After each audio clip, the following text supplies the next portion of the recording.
Ahora, chicos y chicas, vamos a irnos, gracias a la tecnología, a Egipto en directo. Allí nos está escuchando nuestros próximos ponentes.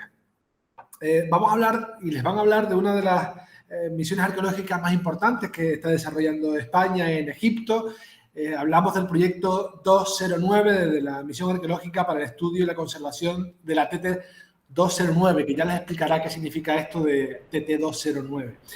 Tenemos allí en Egipto a Miguel Ángel Molinero y Daniel Méndez. Hola, buenos días. Bueno, mi nombre es Daniel Méndez, soy subdirector de la misión arqueológica de la Universidad de La Laguna para el estudio y conservación de la TT 209, es decir, la tumba tebana 209. Es una tumba que está en Luxor, en Egipto. Estamos en Egipto más o menos a la misma latitud que Canarias. Y quizás seguramente la imagen que tienen ustedes de Egipto, las que les viene a la mente, son las grandes pirámides del Reino Antiguo, esos grandes complejos, pero no solamente se entraban los reyes en ese tipo de tumbas, también en donde estamos nosotros, en Luxor, ya luego les diré dónde, tenemos también un cementerio real que quizás también conocen, que es el Valle de los Reyes, que tiene una pirámide que no es hecha por el hombre, sino que es natural, que es una montaña que ustedes pueden ver en la imagen superior. En ese valle se enterraron muchos de los reyes durante el Reino Nuevo, que este valle se denomina el Valle de los Reyes, y seguramente también les sonará el nombre de Tutankamón, que es uno de los reyes más conocidos, debido a que se ha conservado su ajuar funerario, ¿no? y se pudo excavar de forma íntegra. La historia de Egipto es muy amplia, y hay determinados periodos. Está el Reino Antiguo con las pirámides más conocidas, el Reino Nuevo, como les decía, de Tutankamón, pero también estos periodos que son menos conocidos y que intentamos nosotros investigar, como es, por ejemplo, el periodo tardío, ¿no? Que fíjense que a lo mejor puede haber la historia de Egipto casi más de 5.000 años, pues nosotros nos encontramos en el primer milenio, ¿no? Sobre el 700, 800 antes de Cristo. En ese momento es en que nos encontramos, la tumba que tenemos y que nos gustaría también conocer mejor. La tumba está ubicada, y nuestra misión se desarrolla en la ciudad de Luxor, al sur de Egipto. El Cairo es la capital, nosotros nos encontramos a unos 600 kilómetros al sur. ¿Pasa? Y hay un gran cementerio, justo en la imagen que les muestro, al otro lado, a la derecha, al otro lado, está el Valle de los Reyes que antes les mencionaba, y en la foto lo que se muestra es parte de un gran cementerio, es una de las necrópolis más grandes del planeta, más importantes, debido a todo el potencial de tumbas que se han conservado y que se encuentran en excavación actualmente, pero que llevan en excavación desde hace varios siglos. Y la tumba 209 se encuentra ubicada en una zona que se llama Asasif Sur, cerca de una montaña que se llama Gurna, que pueden ver en pantalla. Antiguamente, no sé, creo que pueden ver que había casas en la zona. Estas casas han sido demolidas debido a que implicaban podían implicar daños a las tumbas que están debajo. Pero en ese contexto donde se ubican la tumba 209, justo enfrente de un templo de Ramsés II, que ustedes pueden ver en la esquina inferior izquierda. La tumba tiene la particularidad de que está ubicada en un wadi, y ustedes pensarán que es un wadi, ¿no? Pues un wadi es un barranco, un pequeño barranco, un lecho donde circulaba agua cada mucho tiempo. Entonces, en ese contexto geográfico en el que está ubicada la 209.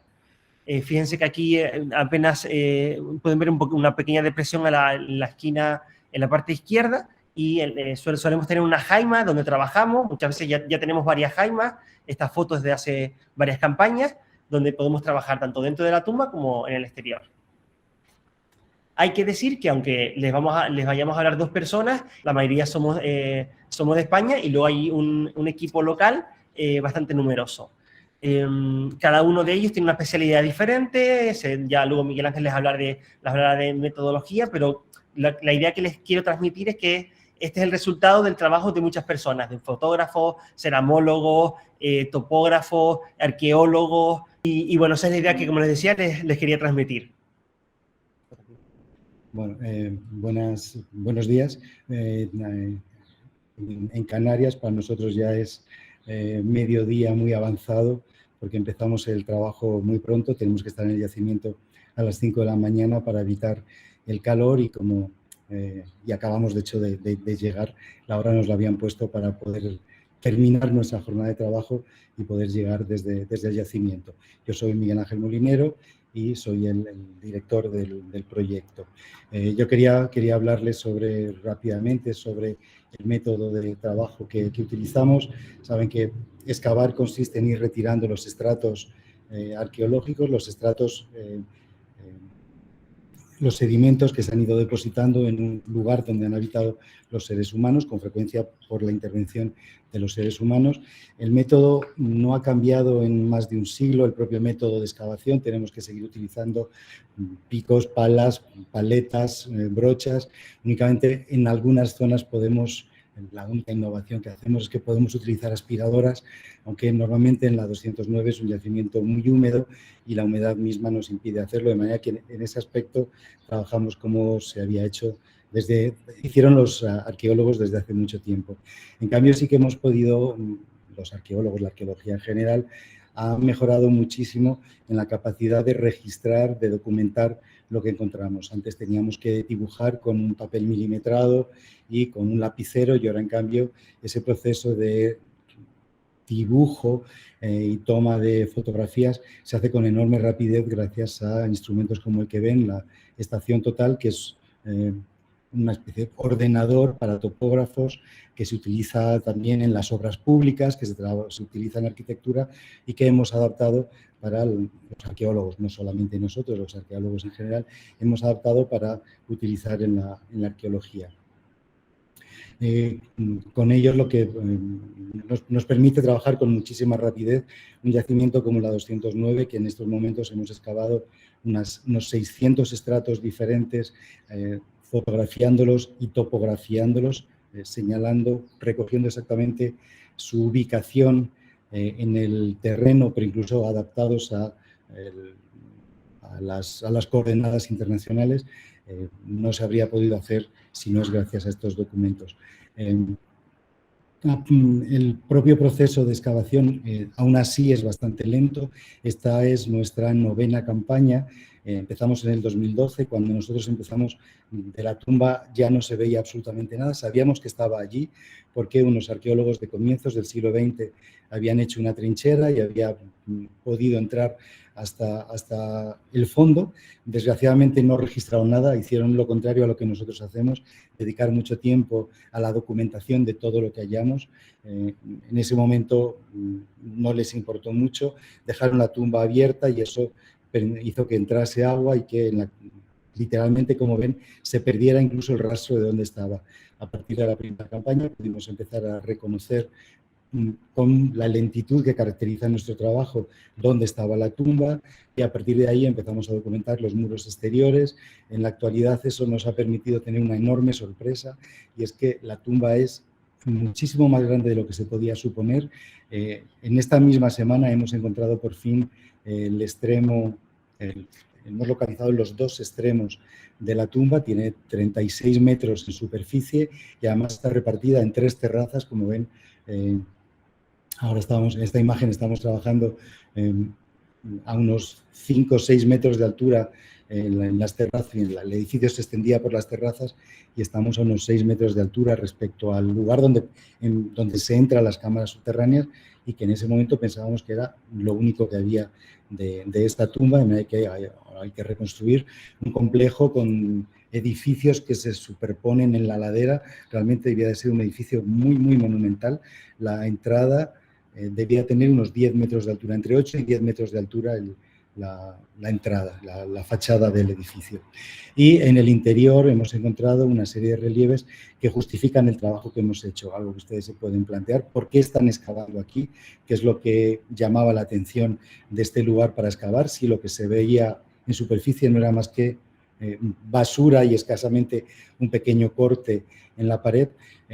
Lo que queríamos era estudiar algo un poco particular en la historia de Egipto, como poblaciones venidas del exterior, la primera conferencia que han tenido, charla que han tenido esta mañana, les han hablado sobre la inmigración en España y en Canarias en concreto y la integración social de los inmigrantes. Bueno, pues en nuestro caso queríamos trabajar sobre un periodo en el que poblaciones que venían de fuera de Egipto, de lo que es Sudán en la actualidad, habían llegado a Egipto, se integraron en la sociedad egipcia y algunos habían escalado posiciones muy importantes del Estado y dirigían una parte del Estado. Y este es el caso de la tumba en la que estamos trabajando. Y esa era la razón por la que decidimos buscarla.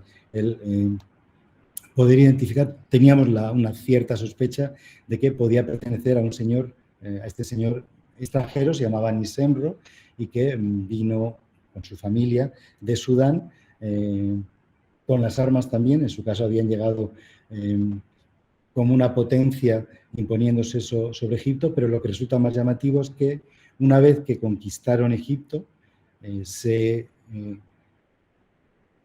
no solo se adoptaron la cultura egipcia como propia e incluso recuperaron tradiciones que los propios egipcios habían olvidado, las hicieron suyas y las reactivaron, de manera que en la historia de Egipto hay un periodo que se llama el Renacimiento, porque igual que hay el Renacimiento italiano en el arte occidental, hay el Renacimiento cusita, el Renacimiento nubio, cuando estas poblaciones venidas de fuera adoptaron modelos de la tradición egipcia, los hicieron suyos y los volvieron a activar. El relieve que tienen es un relieve hecho en torno al 700 antes de la era, pero imita el estilo de los relieves que se hacían en Egipto 2000 años antes. Y los textos que hay alrededor, no les podemos poner todo, en esta tumba o en otras tumbas, también son de este mismo periodo, son textos que se fechan en 2000 años antes, pero hicieron una auténtica labor de arqueólogos, recuperaron, o de archiveros, de búsqueda en archivos, de investigadores en archivos, y los recuperaron, los hicieron suyos y volvieron a utilizarlos. En la tumba hemos encontrado más algunas características muy, muy curiosas que denotan que están egiptizados, esta familia nubia está egiptizada, pero también guardan parte de la tradición de su lugar de origen. Las cámaras de enterramiento están muy profundas, algunas de ellas están hasta a 7 metros de profundidad, como pueden ver en uno de los pozos que tienen en la imagen, y en uno de ellos hemos encontrado los huecos que permitían introducir una cama, que es una forma de enterramiento que no es egipcia, sino que es nubia. De manera que resulta especialmente notable. Esta familia se hizo construir una tumba siguiendo un estilo egipcio, pero su cuerpo fue colocado probablemente en un ataúd de estilo egipcio y en una cama que era de estilo nubio. De manera que para el más allá quisieron respetar las tradiciones de sus ancestros y aunque la tumba fuera egipcia, la cámara funeraria seguía unas tradiciones del lugar del que eran originarios. Luego, por otra parte, hemos encontrado otros testimonios que se corresponden más con la tradición de Egipto. Hemos encontrado un depósito de momificación que es muy interesante porque sabemos en grandes rasgos cómo se momificaban en la civilización egipcia, pero no se han encontrado tantos testimonios de lo que tienen en la imagen, que son las jarras que contenían las vendas y los tejidos que se desechaban durante el proceso de momificación. Normalmente encontramos las momias envueltas, cuidadas, pero lo que nosotros hemos encontrado, además de momias que luego van a ver, son los depósitos de los desechos de la momificación, que como era un proceso ritual, como era un proceso sagrado, esos tejidos y esos objetos que se habían utilizado no se podían tirar. Estaban sacralizados por el ritual en el que se habían utilizado y eso nos ha permitido encontrar este depósito, estudiar qué se ponía en cada recipiente, probablemente siguiendo el orden del ritual, y por tanto es una información que es bastante novedosa para el análisis de la momificación. Aquí tienen, por ejemplo, los tejidos que estaban en uno de los recipientes. Resulta muy curioso, en algunos recipientes hay solo vendas, en otros recipientes solamente hay bolsas con sales para desecar el cuerpo. De manera que además no era un proceso descuidado, sino que había una repartición, probablemente en días, pero también en lo que se echaba se desechaba. Y en ese proceso, perdón, se extraían las vísceras, hemos encontrado los recipientes que las contenían y no hemos encontrado los ataúdes porque la tumba está en un wadi, como les ha dicho Daniel, está en un lugar por el que circula agua y la madera se ha perdido, pero sí que hemos encontrado al menos los ojos de los ataúdes que nos permiten saber que además de enterrarse en camas, siguiendo la tradición nubia, también habían pasado un cierto proceso de adaptación a las tradiciones locales y sobre la cama se enterraba, se depositaba un ataúd.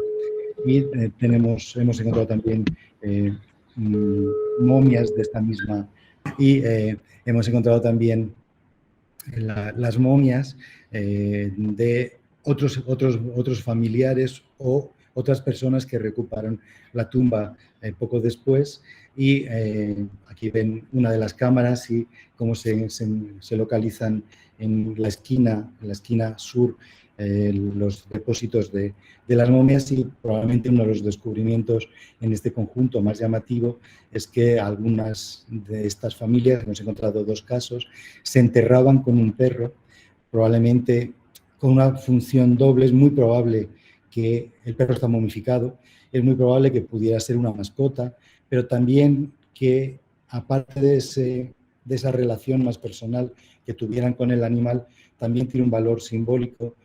Uno de los dioses egipcios relacionado con el más allá y el tránsito hacia el más allá es Anubis, que se representa con un chacal, un cánido del desierto, y muy probablemente los perros tenían también una función de colaborar con el que estos individuos pudieran dirigirse hacia el más allá. Y bueno, para terminar, somos muy científicos, somos muy académicos, lo hacemos todo con mucho rigor, pero la arqueología también nos da sorpresas y les hemos puesto para concluir la imagen de una de estas sorpresas. En algún momento, bueno, unos 5 siglos después de que, he dicho en algún momento, pero en realidad lo sabemos con relativa precisión, unos 5 siglos después de construida la tumba, se intentó reutilizar, pues se reutilizó y para poder reutilizarla se hizo un ritual de revivificación del edificio y para eso se hizo lo que conocemos como depósitos de fundación. Normalmente suelen estar en el suelo, pero en este caso, como la tumba ya había sido ocupada y ya estaba parcialmente rellena, el depósito estaba relativamente alto, casi a 1 metro del techo, y para nuestra fortuna lo encontramos incluso con la tapa, y cuando lo destapamos pudimos encontrar una serie de objetos que estaban en su interior y que testimonian el ritual que se había realizado para devolver la vida a la tumba, que es también algo bastante excepcional. Bueno, para concluir, solo me gustaría decirles que tienen a su disposición para su consulta de cómo se desarrollan las campañas, el equipo, los resultados. Tienen a su disposición una página web que pueden ver ustedes en pantalla. Pueden buscar en Google Proyecto 209 y ahí les saldrá, les llevará a esta página que pueden ver en pantalla. Y también tenemos varias redes sociales, como puede ser Instagram, también busquen Proyecto 209, escrito 209 en este caso con número, y también en Twitter, Proyecto 209, ¿qué pasa?